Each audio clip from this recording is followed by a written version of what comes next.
majority of commercially available nasal devices aimed at stopping snoring, this doesn't exert any outwards pressure to the airway.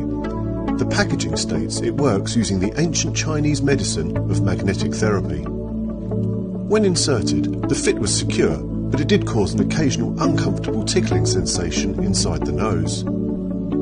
When nudged during sleep, some short-lived discomfort to the septum was experienced.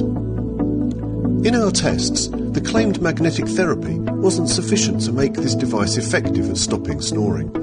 If anything, it felt like it restricted airflow slightly, and unfortunately, mouth breathing became preferable.